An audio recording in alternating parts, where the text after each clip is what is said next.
Are you having trouble, 66? So, gentlemen, I'd like you to remember that the man who is trained in unarmed combat is equal, if not better, to any man who carries a knife or even a gun. Thank you. Thank you. Voila!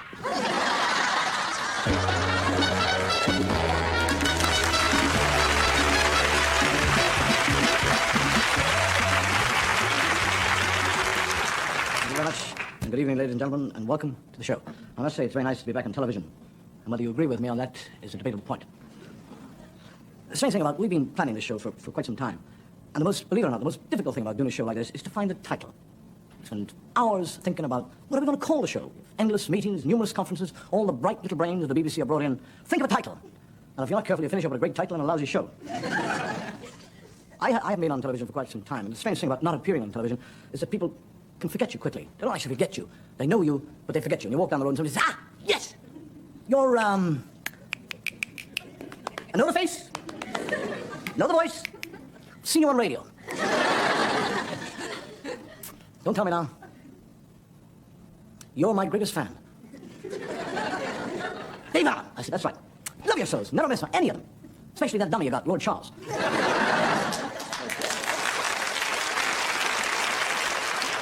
I think people have I don't know what it is. I've got a feeling about people who appear on television. People will walk up to you and say, what's your job?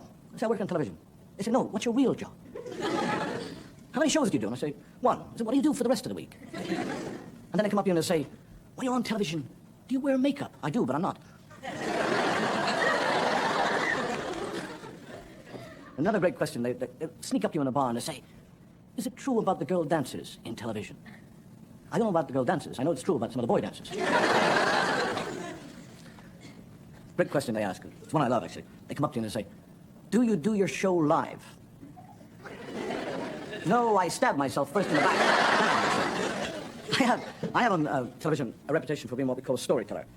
I've had this reputation since I was a child, actually, because I used to tell stories about my brother and my mother and my father, and I used to tell stories about everybody. I even used to tell the priest about a lot of them. I used to blackmail him. He was a rabbi. I have a reputation for telling stories about certain subjects. And one of the subjects I like to talk about, in actual fact, is drink. Because I don't know how drink affects you, but when I drink doesn't affect me tremendously. I mean, if I get stoned out of my head, I'll get into bed and I'll go fast asleep. And I tell you, and I mean this very sincerely, if a burglar were to walk into my house, I would immediately be alert. I would wake up. My mind would be sharp, concise, clear. I would think, where is my torch? Where is my club? And then I would think, how do I get out of bed? One or two drunks walking down Piccadilly Circus, and as they're walking, one drifts down into the underground, and the other fellow carries on walking into Leicester Square, and the first man comes right out again. I said, where you been? He said, I don't know, I went down into some fellow's cellar. He's got the biggest train set you've ever seen in your life.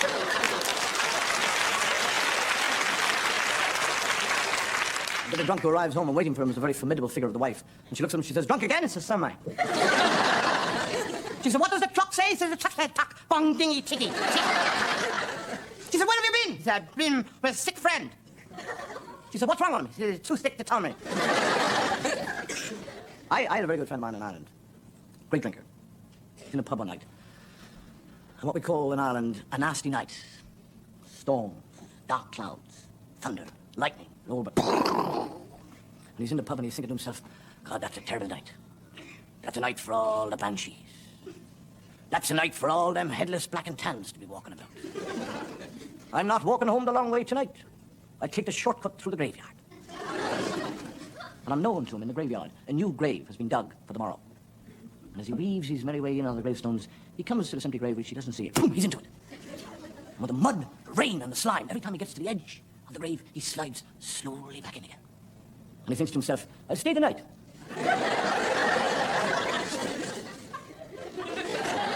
And half an hour later, another fellow leaves the pub. Decides to take the same shortcut home, weaves his merry way in on the same gravestones, comes to the same grave, which he doesn't see, and boom, he's into it. And like the first one, every time he tries to get out, he slides slowly back in again. The first one's sitting there looking at him. Stands up, taps him on the shoulder, says, you never get out, he did.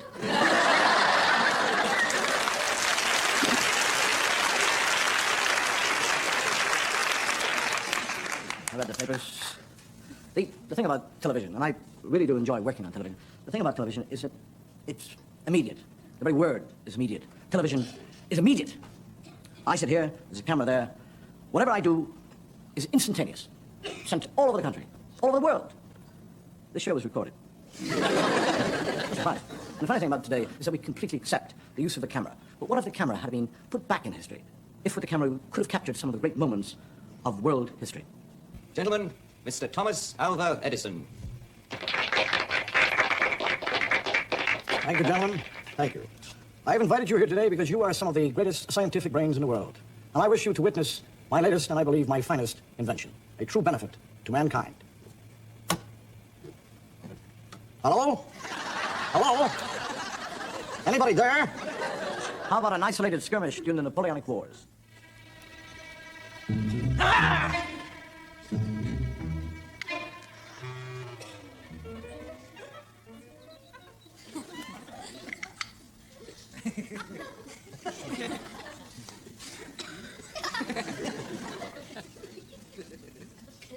Surrender! Surrender! Never! A moment of relaxation on the Spanish Main.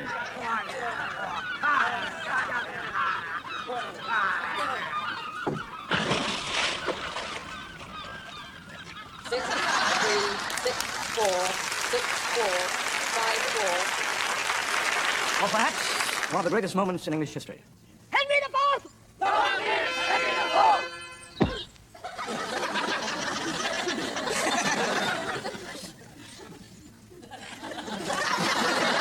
Long live Henry the Fifth! Long live Henry the Fifth!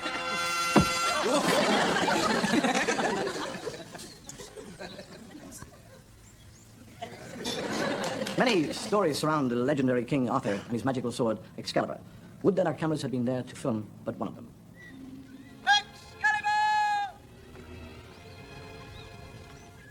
Excalibur! Excalibur! Where are you? Excalibur! Where are you?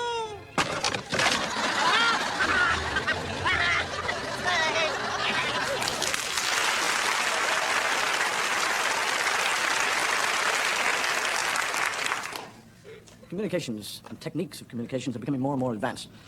Realize in Japan they're experimenting on what we call phone vision, which means when you phone somebody, you can see who you're talking to. Now, I don't know about you, but I get phone calls at the most embarrassing moments. And I have no doubt that in years to come, television will be like that. As you sit and watch television, television will sit and watch you. The GPO has announced that its experiments on two-way viewing are a complete success. But an opposition spokesman quoted as saying this is typical of the government's present policy of invasion into the privacy of the private citizen. An inquiry is expected to be held, and results of this inquiry will be known at the end of the month. The pound had its best showing for some time today, and stockings were, stocks were going up. There was a bomb scare today at London Zoo. Police and fire brigade were called in to cordon off the and bomb experts were called in to dismantle this bomb. It was very successful as this bomb was due to go off this evening at 9 o'clock. It was successfully accomplished. Darling, do you think we should go upstairs? Do you think we should? Football results. Arsenal, Stockport County, I'm terribly sorry, ladies and gentlemen. The results of a BBC survey was announced today. This shows that 58% of the viewers have two television sets, one downstairs and one upstairs.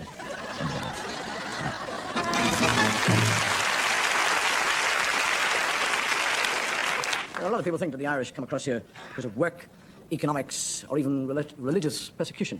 It's got nothing to do with that. The reason we come to your country is because over here, you're a permissive society. In Ireland, we're not. Here, you have sex before marriage. In Ireland, we do not. We come to get our share. The Irish are very good at populating other countries. In more ways than one. So for all you know, you might be laughing at your brother. The two Irish fellows talking about sex before marriage, and one tells the other, he said, what do you think about sex before marriage? He said, I don't think about it. He said, well, I know I never had sex with my wife before we were married. Did you? He said, I have no idea. What's her name? Mind you, we in the 20th century think that we are the most sophisticated, advanced, and most permissive of all societies. But no matter what we do today, somewhere, sometime, somebody's done it all before us. Here, have you heard about that wife swapping? Heard about it? Where do you think I got the pig? An expression that is heard a great deal is talking shop, and I think it's something that we're all guilty of. We're all affected by the jobs we do. Do we take over a job, or does a job take over us? Next train to arrive on this platform will be for Paddington only. That's my Gladys. Non-stop to Paddington. Sorry, Arnold. 25 minutes.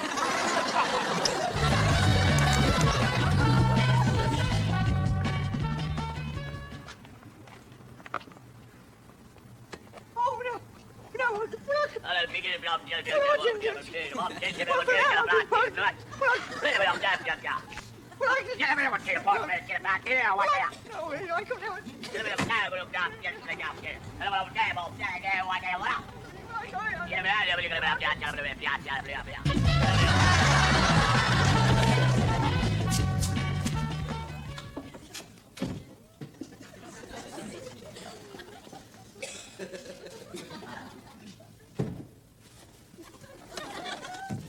Yes, my son.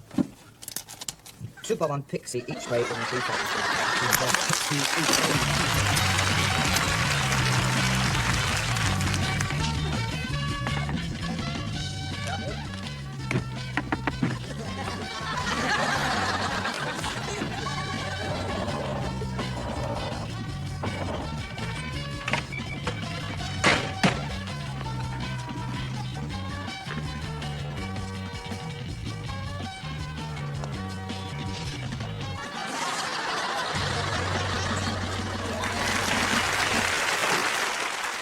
Let's not lose touch with the outside world. Let's go to our news desk and our newsreader, Chris Searle. Good evening. Early this morning in a Birmingham hospital, a patient was accidentally left in a steam room at a temperature of 150 degrees for several hours. A hospital spokesman said the patient was as well done as could be expected. Reports are just coming in from Australia regarding a Chinese attack on the city of Adelaide. We're expecting a call from our Australian correspondent, and we'll bring you more news as and when it comes in. An unexploded German bomb was discovered on a Sussex farm today. Army bomb disposal experts were called to the scene. She's primed, ready to go. Can we defuse her? We can, if we take it nice and easy and gentle. Screwdriver. Anything could set this one. Be terribly careful. It should be all right.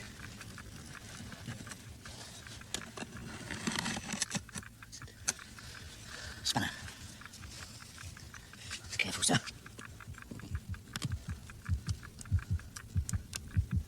This is the moment of truth, Sergeant.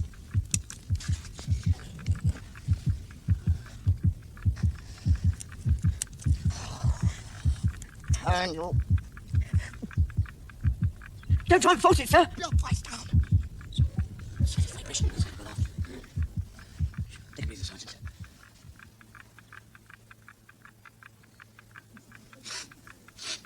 Sergeant? Sir.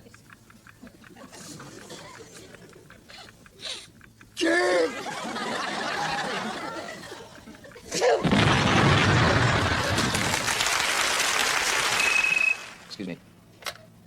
Hello? Yes. Yes. I see. All right, thank you. We still haven't made contact with Adelaide, I'm afraid, but as soon as we do, we will. Now, it was reported last night that film star Dean Martin, while attending a Hollywood party, tripped and fell into an outdoor swimming pool. An eyewitness said someone threw in an olive and created the world's largest cocktail. An early Gregorio de Ferrari fetched a world record price at Sotheby's this afternoon. Now, lot 47 in your catalogues, ladies and gentlemen. An oil on canvas, Gregorio de Ferrari, 1670 approximately. Samaritana El Pozzo, Sumerian woman at the well. May we start the bidding, please, at the reserve price of 90,000 guineas. 90,000, thank you, sir. 90,000, 100,000. 110, 120. 120 against you, sir, at 120. 130, thank you, sir. 140. 140,000 guineas. Once, twice. Sold to the Vermeer Galleries of New York for 140,000 guineas.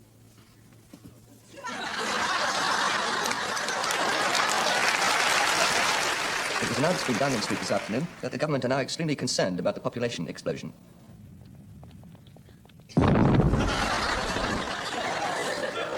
The South American Revolution. For a week now, little news has come through from reporters trapped in the battle-torn capital, La Paz.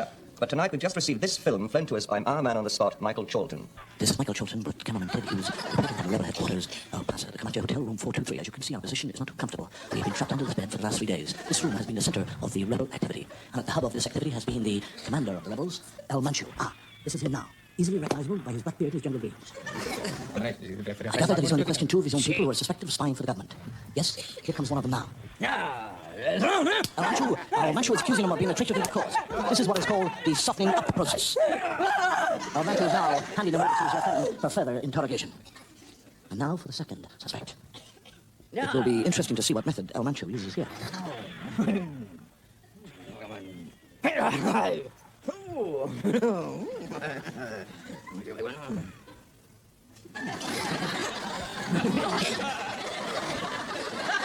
This is Michael Jordan, the Canon Hedgerows, reporting from the rebel headquarters of Brazil. Now, more about the invasion of Australia. We now learn that masses of Chinese troops have been landed by parachute and have almost taken over the city. Our man on the spot, Keith Atkinson, is now on the phone from Australia. Are you there, Keith? Hello, London. Keith Atkinson is calling you from Adelaide, Australia. Will you pay for the call? No. Here's a late racing result. Blue Peter won the 1928 Derby.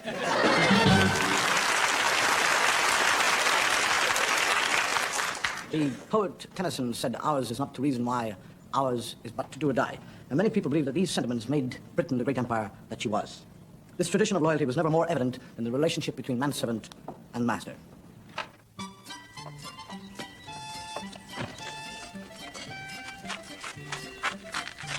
Do this, James. Do that, James. Yes, me lord. No, me lord. Pick this up, James. Put that down, James. Yes, me lord.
Thank you, James.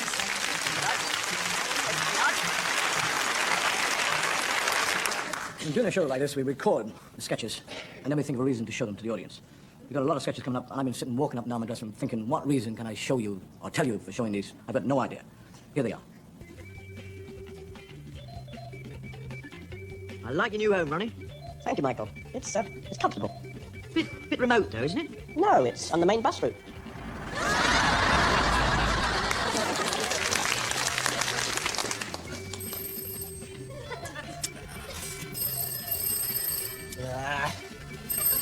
for the seat. Hello. Yeah, hang on. It's for you.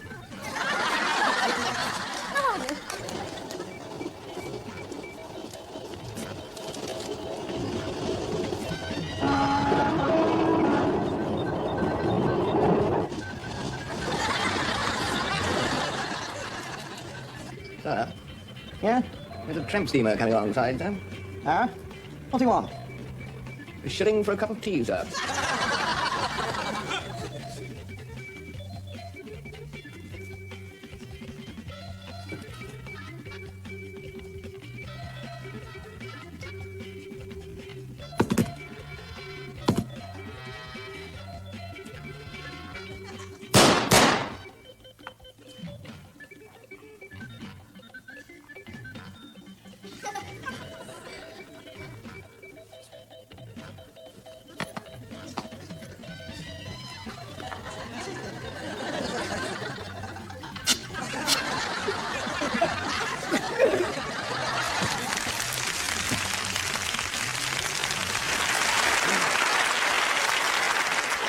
The one thing that we're all sure of in life is death.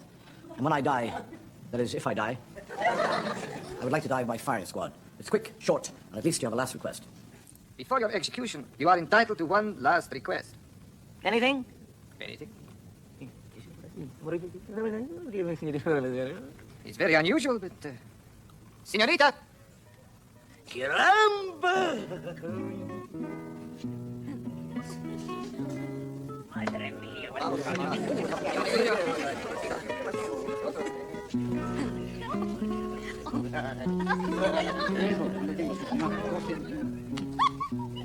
Ay, ay, ay.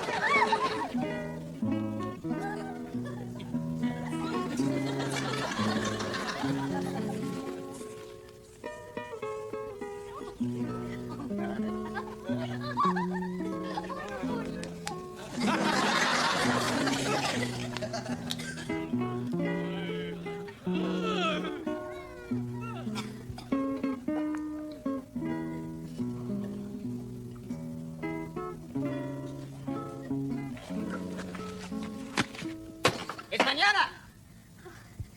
You're too late. He's dead.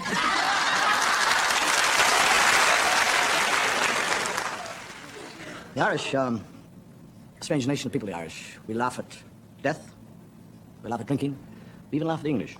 Well, one of the main sources of Irish humor comes from religion. We laugh at religion. We don't laugh. We laugh. Otherwise, you get a telegram from Rome telling you you're finished. I got a dressing room full of them. And people come to me and say, what is the Church of Rome really like? The Church of Rome is a conservative church. I don't mean by that they vote for Ted Heath.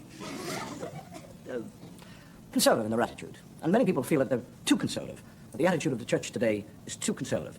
And this is why we have this creeping liberalism within the church from priests. Priests want to do away with the celibacy laws. They want to get married. I don't know how you feel about a priest getting married, but I feel that if a priest meets another priest and they like one another...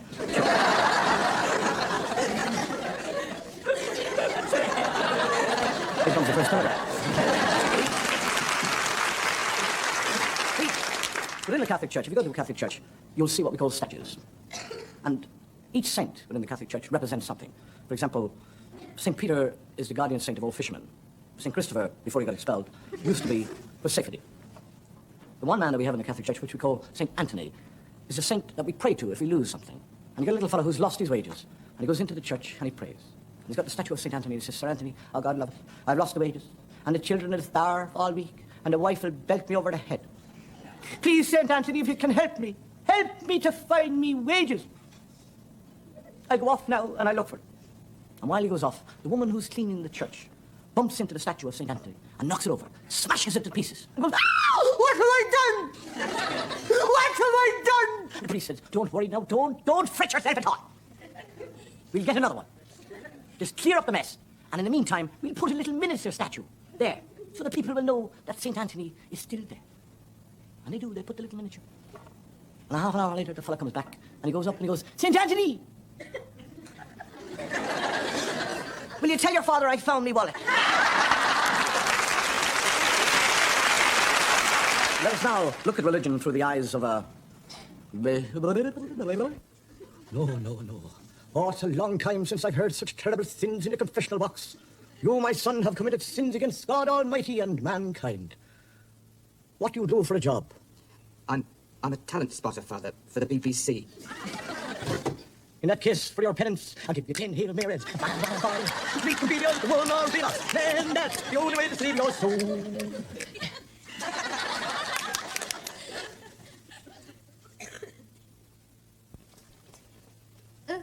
Oh, what are we going to do about Maria? What are we going to do about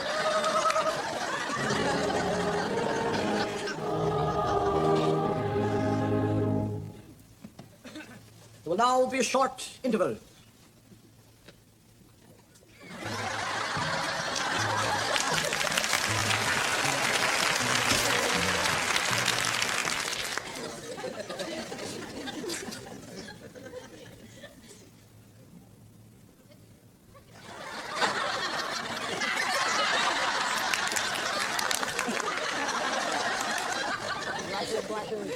Dot to dot. Let us all pray.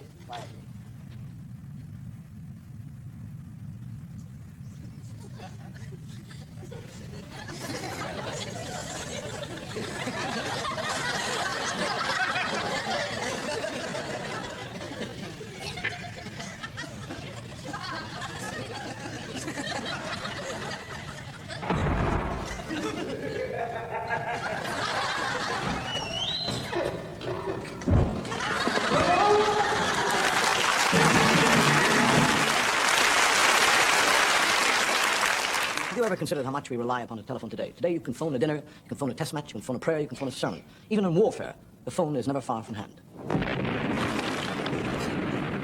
For God's sake, hurry up, man. Hold on, sir. Hold on. I think I'm getting something through now.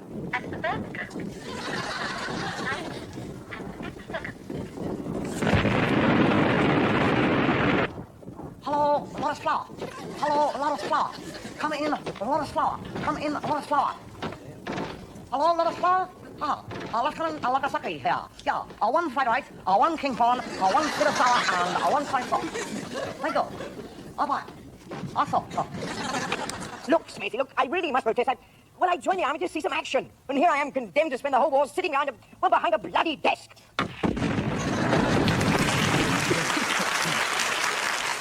All very well for the modern soldier, but what of the great armies who didn't have the use of the telephone? When you think of the vastness of the Roman Empire, think how superb the communications must have been. Lord Commander, stranger approaches. Maximilian Sextus, standard bearer of the 15th Legion, reporting for duty. Welcome, Sextus. Is this your first tour of Britain? No, I was here before in 55 BC with Caesar. Ah, you'll find that things have changed since last you were here.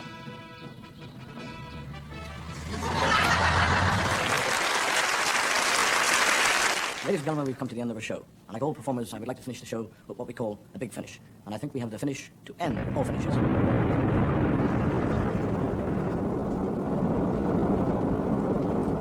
The fools! The stupid fools! Who could have let